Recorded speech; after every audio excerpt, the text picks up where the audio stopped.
All dear student, if you are new to this channel, then subscribe and press the bell icon. In this video, you are watching Class 8 English Daffodils Textbook Solution, Chapter 2B Daffodils। तो बच्चों इस video में हम लेके आए हुए हैं daffodils chapter से। ये पोएम अब बहुत ही अच्छी पोएम है और इसका क्वेश्चन आंसर भी करेंगे। और क्वेश्चन आंसर को आप अपनी कॉपी में ज़रूर से ज़रूर नोट कर लें। ये परीक्षा के दृष्टिकोण से बच्चों काफ़ी महत्वपूर्ण है, तो इसे देखकर अच्छी तरह समझने का प्रयास करेंगे। उम्मीद है आप कॉपी कलम भी खोल लिए होंगे। ये सारे क्वेश्चन आंसर अभी आपके साथ शेयर करेंगे, तो अच्छी तरह से मन लगाकर पढ़ने के लिए थोड़ा सा बैठ जाइए। हम आपके साथ कुछ क्वेश्चन आंसर बताने जा रहे हैं। बच्चों फर्स्ट क्वेश्चन को देख रहे हैं, who wandered like a lonely cloud in where. तो आंसर क्या लिखेंगे बच्चों? तो आंसर लिखिए, the poet wandered like a lonely cloud when he was walking around through the hills and valley। तो ये आप पेज नंबर बच्चों खोलेंगे, पेज नंबर 26 में, तो ये आपको दिखाई देगा डैफोडिल्स पोएम से हम क्वेश्चन आंसर आपके साथ शेयर कर रहे हैं। आइए चलते हैं क्वेश्चन नंबर 2 पर। क्वेश्चन नंबर 2 की बात करें तो were the daffodils and what were the doing. तो इसका आंसर क्या लिखेंगे बच्चों? लिखिए, the daffodils were by the side of a lake and they were dancing with ये। बच्चों याद रहे, इसका आंसर हिंदी में भी आपको समझा देंगे कि आप उसे भी अच्छी तरह से लिख सकते हैं। पहले आप इंग्लिश में इसको अच्छी तरह से लिखिए। क्वेश्चन नंबर 3 की बात करें, what has been compared to the star and why. Stanza 2 की बात कर रहा है, तो the daffodils have been compared to the stars as they straight continuously without a break like the stars. बच्चों क्वेश्चन नंबर 4 की अगर बात करते हैं तो describe in your own word the poet feeling when he see the host of golden daffodils.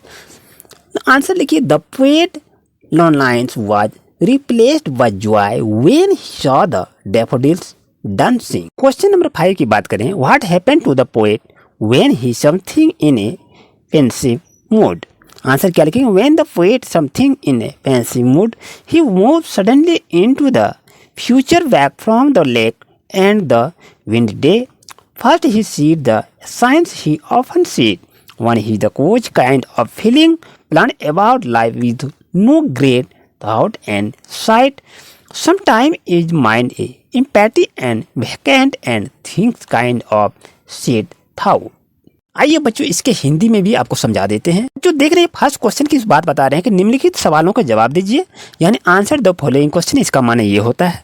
तो question क्या कर रहा है? फर्स्ट क्वेश्चन आपका था, who wanted like a lonely cloud and where. तो इसका आंसर अर्थ क्या होगा? एकांकी बादल की भांति कौन और कहाँ भटकता रहा। आंसर लिखेंगे, जब कवि पहाड़ों और घाटियों में घूम रहा था तो वह एक अकेले बादल की तरह भटक रहा था। बच्चों आप जो अभी अंग्रेजी में आंसर को क्वेश्चन को किए उसी को हिंदी हम बता रहे हैं। और क्वेश्चन नंबर 2 क्या करता है? Were the daffodils and what were the doing. इसका अर्थ देखिए, डैफोडिल्स कहाँ थे और क्या कर रहे थे। आंसर लिखेंगे, डैफोडिल्स एक झील के किनारे थे और वे समलैंगिक नृत्य कर रहे थे। क्वेश्चन नंबर 3 की बात अगर करते हैं तो what has been compared to the star and why. Stanza 2 की बात कर रहा है, तो तारों से किसकी तुलना की गई है और क्यों। श्लोक 2 में तो आंसर लिखेंगे, डैफोडिल्स की तुलना सितारों से की गई है क्योंकि वे सितारों की तरह बिना रुके लगातार खींचते रहते हैं। बच्चों उम्मीद है आपको अच्छी तरह समझ में आ गया होगा।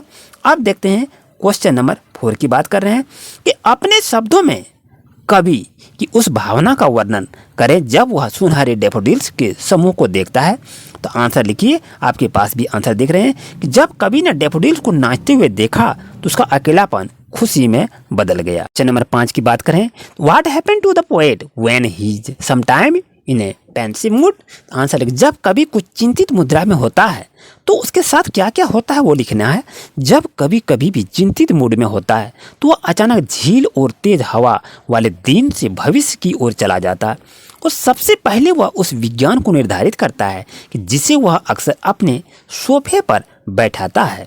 बिना किसी महान विचारों और दृष्टि के जीवन के बारे में एक तरह की भावना योजना है जो कभी कभी उसके दिमाग खाली और खाली होता है, तो तरह तरह की दुखद विचार भी वो सोचता रहता था। उम्मीद है बच्चों आप अच्छी तरह से सभी का क्वेश्चन आंसर हिंदी और अंग्रेजी में देखे, समझे, सीखे।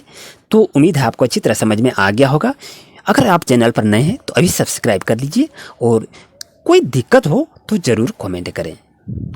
बच्चों यहाँ पर देख रहे हैं कुछ आपके पास वर्ड पावर दिया हुआ है, तो आप जल्दी से कॉपी कलम को खोलें और लिखते चलें। पेज नंबर 26 का अध्ययन कर रहे हैं। हॉस्ट है, फ्लूट है, तो ये सारे जो शब्द दिए हुए हैं इससे क्या करें, डिक्शनरी यूज करने के साथ साथ आपको एक वाक्य बनाना है जो आपके साथ ये वाक्य बना के हम बता दिए हैं। तो इस तरह से ज़रूर लिखने का प्रयास करेंगे। बच्चों आइए इसका हिंदी भी आपको बता देते हैं। बच्चों देखिए इसका हिंदी ये हुआ, वर्ड पावर शब्द की शक्ति। शब्दकोश में इन शब्दों में अर्थ ढूंढे और निम्नलिखित शब्दों को अपने वाक्य में प्रयोग करें, जैसे मेजबान, तैरना, नीचे, खिंचाव, चमकीला और किनारा। तो इस तरह से आप देख रहे हैं मेजबान का, वह जो अतिथि का सत्कार करे। एक अच्छा मेजबान हमेशा मेहमानों की जरूरत का ख्याल रखता है। तो बच्चों इस तरह से लिखने का प्रयास करेंगे। और 2 नंबर में तैरना है, तो तैरना अधिक घनत्व वाले तरल में किसी चीज को लटकाना है, नाव पानी पर तैरने लगी। इस तरह से बच्चों आप हिंदी और इंग्लिश में आपको बताए। उम्मीद है आपको अच्छी तरह समझ में आ गया होगा। बच्चों अगर पिछले वीडियो को नहीं देखे हैं तो डिस्क्रिप्शन में लिंक है, वहां पे जाकर वीडियो को देख सकते हैं। बच्चों ये देख रहे हैं काली एंड द रेड स्नेक, इसका भी क्वेश्चन आंसर बना दिए हैं, डिस्क्रिप्शन में लिंक दिए हैं, वहां से भी जाके वीडियो को आप देख सकते हैं। ये कॉम्प्रिहेंशन 1 है बच्चों। और ये देख रहे हैं ये कहानी है, ये सांप है। ये देखिए बच्चे स्कूल में पढ़ रहे हैं और ये पढ़ते हैं दरमियान में उसको काफ़ी डर लग गया सांप को देखकर। तो बच्चों इस तरह से आप आंसर क्वेश्चन को लिखें। ये कॉम्प्रिहेंशन CC2 था, इसका भी क्वेश्चन आंसर करवा दिए हैं। और ये देख रहे हैं फिल इन द ब्लैंक्स था, आंसर दी क्वेश्चन था, ट्रू और फॉल्स, सारे का सारे क्वेश्चन हम करवा चुके हैं।